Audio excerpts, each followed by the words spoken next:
இயக்கம் புரட்சித்தலைவி அம்மா அவர்களால் பாதுகாக்கப்பட்டு மாண்பு அம்மா அவர்கள் மறைவுக்கு பிறகு அம்மா மறைகின்ற காலகட்டத்தில் இந்த இயக்கத்தை மூன்றாவது மிகப்பெரிய இயக்கமாக இந்தியாவில், தமிழ்நாட்டில் இந்தியாவில் மூன்றாவது மிகப்பெரிய இயக்கமாக மாற்றி 37 லோக்சபா உறுப்பினர்கள், தமிழ்நாட்டின் ஆளுநர், 1.5 கோடி தொண்டர்கள் என்ற வலுவான இயக்கமாக புரட்சித்தலைவி அம்மா அவர்கள் விட்டு சென்றார்கள். உங்களுக்கே தெரியும். அதற்கு பிறகு இந்த 7 ஆண்டு காலத்தில் ஒற்றை தலைமைக்காக எவ்வளவு போராட்டங்கள் உங்களுடைய ஒத்துழைப்போடு இருக்கின்ற துரோகிகள் நிறைய பேர் இந்த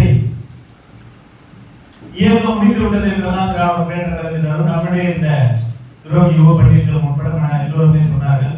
இதையெல்லாம் தாண்டி உறுப்பினர் சேர்க்கையிலே நம்முடைய மாவட்டம் உட்பட தமிழ்நாட்டில் சுமார் 2 கோடி உறுப்பினர்களை புதிதாக சேர்த்து புதுப்பிக்கப்பட்டு அதன் அடிப்படையில் அந்த உறுப்பினர்கள் உரிமை சீட்டை வழங்குகின்ற நிகழ்வுகளை பொதுச் செயலாளர் அவர்கள் ஒவ்வொரு மாவட்ட கழக செயலாளர்களிடம் வழங்கிவிட்டார்கள்.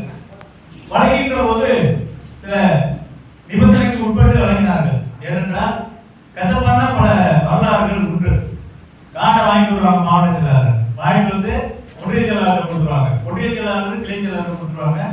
இதுல தேர்தல் அமைப்பு அப்படிங்கிறதுனால எல்லாருமே கீழே கிளை செயலாளருக்கு கீழே எத்தனை பேருக்கு போகுது போகலங்கிறது தெரியல. பல குற்றச்சாட்டுகள்.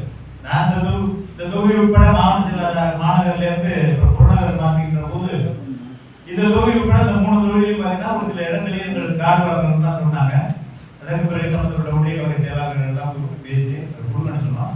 அந்த மாதிரி ஒரு கசப்பான நிகழ்வுகள் நடக்கக்கூடாது என்பதற்காக தான் பொதுச் செயலாளர் அவர்கள் மாவட்ட கழக செயலாளர் ஒவ்வொரு ஒன்றியத்துக்கும், ஒவ்வொரு நகரத்துக்கும், ஒவ்வொரு பேரூருக்கும், ஒவ்வொரு பகுதிக்கும் அந்தந்த செயலாளர்கள் தலைமையில் ஒரு குழுவை அமைக்க வேண்டும் என்று சொன்னார்.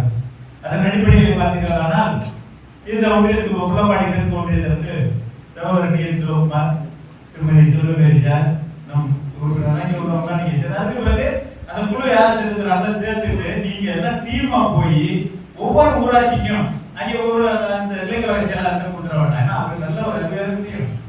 அந்த கிளைச்சல செயலாளர், இளைஞர் நிர்வாகிகளோடு இணைந்து சம்பந்தப்பட்ட உறுப்பினர் அட்டையை அந்த சம்பந்தப்பட்ட நபரிடம் வழங்க வேண்டும் என்று பொதுச் செயலாளர் அறிவுறுத்தியதை மீண்டும் வலியுறுத்திய அடிப்படையில் பார்த்தீங்கன்னா நம்முடைய மாவட்டத்திலே 90% மிக நேர்த்தியாக கொடுத்து கொண்டிருக்கிறார்கள். அதே மாதிரி கொடுத்தவங்கலாம் வாட்ஸ்அப் குரூப்ல போடணும்னு சொல்லிட்டு கொண்டு கொண்டிருக்கிறார்கள். அதை நிபந்தனை நீங்க முடிங்க அப்படின்னு சொல்லியிருக்கோம். அதையும் பொருட்படுத்தி இன்றைக்கு அதெல்லாம் வேகப்படுத்தி கொண்டிருக்கிறார்கள். அவர்களுக்கு ஒன்றிய கழக செயலாளர்களுக்கு ஒரு தேதியை சொல்லிட்டேன். இந்த தேதிக்குள்ள நீங்க எல்லாம் முடிச்சு எல்லாருமே காடு போயிடணும். காடு வந்ததே பார்த்தீங்கன்னா 3 தொகுதியும் கலந்து விட்டது. ஆகாங்கே நீங்க டீமா வந்து உட்கார்ந்து ஆபீஸ்ல பிரிச்சு வாங்கிட்டு போகணும்னு சொல்லி ஒன்றிய செயலாளர்களும் எல்லாமே வந்து வாங்கிட்டு போயிட்டாங்க. மிக சுமூகமாக தொண்டர்களிடம் அந்த உறுப்பினர் உரிமை சீட்டு சென்றடைகிறது.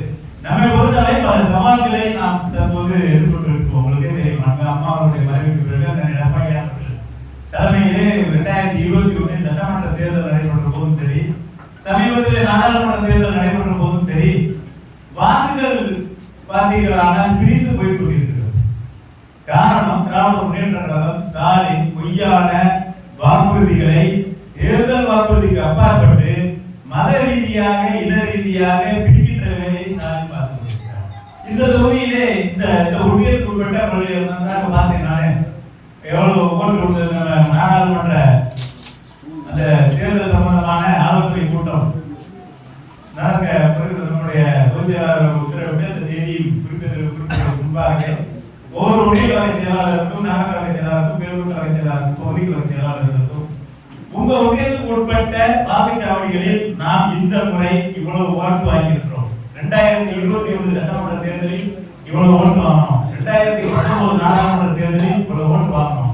அந்த பூத்தை நீங்கள் ஒரு அனலைஸ் பண்ணி நீங்க வச்சுக்கோங்க. அங்கே தலைமையில கேட்கின்ற போது நீங்க தெளிவாக கொடுக்கணும். இதன் அடிப்படையில் பார்த்தீங்கன்னா இந்த தொகுதி உட்பட நாம் மாவட்ட செயலாளர் இருக்கின்ற 3 தொகுதியும் திராவிட முன்னேற்ற கழகத்தை தாண்டி அந்த சிறுபான்மையினர் ஓட்டு அதிகமாக திமுக கூட்டணிக்கு விழுந்திருக்கிறது. அது பார்த்தா தெரியும். ஒரு பூத்துல வந்து 500 ஓட்டு இருக்குன்னா 100 ஓட்டு அவங்க இருக்காங்கன்னா 95 ஓட்டு அவங்க போட்டுட்டாங்க. திமுக அவங்க அதுக்கு பிறகுதான் வந்து ஓட்ட போட்டாங்க. நான் நன்கூடாக பார்த்தேன். ஐயப்பன் பகுதியில் ஒரு ஒரு பூத்துக்கு போய் பார்த்துட்டு இருந்தோம். அப்போ ஒரு இஸ்லாமிய சகோதரர் வண்டி ஓட்டிட்டு வர்றாரு. 2 லேடிஸ் பின்னால பார்க்குறாரு. வந்தாரு, வண்டியை ஸ்டார்ட் பண்ணாரு. அவ்வளோ வேகமாக போறாரு. 5 மணிக்கு நான் பார்த்துருக்கேன். அவ்வளோ வேகமாக போறாரு. அவர் வேஷ்டி பார்த்தீங்கன்னா கரை வேஷ்டி இல்லை, திமுக வேஷ்டி இல்லை. எதற்கு சொல்கிறேன் என்றால், திரு ஸ்டாலின் அவர்கள் மோடியை காட்டிய 2 தேர்தலிலும் தமிழக மக்களை ஏமாற்றி விட்டார். குறிப்பாக சிறுபான்மை மக்களை ஏமாற்றி விட்டார். இதான் உண்மை. இப்ப என்ன பண்ணிட்டு இருக்காரு? நம்ம பிஜேபியோட நல்ல உறவு இருக்குன்னு சொன்னார் ஸ்டாலின். இன்னும் இப்ப என்ன நடந்துகிட்டு இருக்குது? கருணாநிதிக்கு நாணயம் வெளியிடுவதற்காக மத்திய பாதுகாப்புத்துறை அமைச்சர் ராஜ்நாத் சிங் வந்தார். அந்த விளம்பரம் பார்த்துருப்பீங்க நீங்க. எல்லா பத்திரிகையிலும் முதல் பக்கத்தில் விளம்பரம் வந்தது. நாணயம் வெளியிடுகிற விழா, நாணயத்தை வெளியிடுபவர் மத்திய பாதுகாப்புத்துறை அமைச்சர் திரு ராஜ்நாத் சிங், பெறுபவர் ஸ்டாலின், முன்னிலை துறைப்பொருள். கீழே சிவதாஸ் மீனா அவர்கள் தமிழ்நாடு அரசின் தலைமைச் செயலாளர். விளம்பரம் கொடுத்தாங்க. கொடுத்ததுக்கு பிறகு அந்த நிகழ்ச்சி நடக்கிறதுக்கு முன்னால ராஜ்நாத் சிங் கருணாநிதியோட சமாதிக்கு சென்று அங்கே அஞ்சலி செலுத்திவிட்டு தான் வந்தார். எதற்கு சொல்கிறேன் என்றால், உண்மையான கள்ளக்காதல் திமுகவும் பிஜேபி தான். ஏன்னா இந்த நிகழ்வுகளை சுட்டிக்காட்டி நம்முடைய பொதுச்செயலாளர் அவர்கள் அறிக்கை கொடுத்தார். இது மாதிரி உண்மையான திமுகவும் பிஜேபி தான் கள்ளக்காதல் இருக்கிறது, நாங்கள் இல்லை, இப்போதான் மக்கள் புரிந்து கொள்ள வேண்டும். அதாவது ஸ்டாலின் என்ன சொன்னார்? மிகப்பெரிய பொய்யை, வடிகட்டிய பொய்யை, சோத்துல பூசணிக்காய் மறைக்கிற மாதிரி அவர் என்ன சொல்றாருன்னா, நாங்கள் மத்திய அரசு விழா நடத்தியது நாங்கள் கலந்து கொண்டோம். இப்ப சிவதாஸ் மீனா தமிழ்நாடு அரசின் செயலாளரா இல்ல மத்திய அரசின் செயலாளரா? எப்படி பொய் சொல்கிறார் பாருங்கள். அவங்கள்ட்ட ஸ்டாலின் மோடி சரணானா, மோடி ஸ்டாலின் சரணானா அப்படின்னா 2 பேரும் ஒன்று சேர்ந்துட்டாங்க. இன்றைக்கு இந்த சிறுபான்மை மக்களை ஏமாற்ற முடியாது. ஏனென்றால் நாடாளுமன்ற தேர்தல் மோடி வேண்டுமா வேண்டாமா, ராகுல் வேண்டுமா வேண்டாமா, இடையில நம்ம இங்க இந்த எல்லா மத தொகுதியை விட இந்த தொகுதி ரொம்ப ஸ்பெஷல். 2 பக்கம் பணம். திருச்சி தொகுதியில ஒரு பக்கம் பணம் கொடுத்தான், நம்ம கொடுக்கல. அதே போல லால்குடி தொகுதியில ஐஜேகே ஒரு பக்கம், நேரு மையம் ஒரு பக்கம். இங்க பணம் விளையாட்டு. இந்த தொகுதியை பொறுத்தவரை நம்ம மாவட்டத்துல கொஞ்சம் குறைவான வாக்குகளை பெற்ற தொகுதி. ஏன்னா நம்முடைய லால்குடி தொகுதி 16%, திருவள்ளூர் தொகுதி 19%, மணப்பாறை தொகுதி 33%. ஓவரால் தமிழ்நாட்டில் நம்முடைய கூட்டணி, நாம் மற்றும் நம்முடைய கூட்டணி சேர்ந்து 21% வாங்கியிருக்கோம். இந்த தொகுதி ரொம்ப குறைவா போனதுக்கு காரணங்கள் எல்லாம். ஏன்னா நம்ம கண்ணை மூடிட்டு இல்லைன்னா அது நம்ம ஓட்டுருவல நம்ம ஓட்டு அப்படின்னு.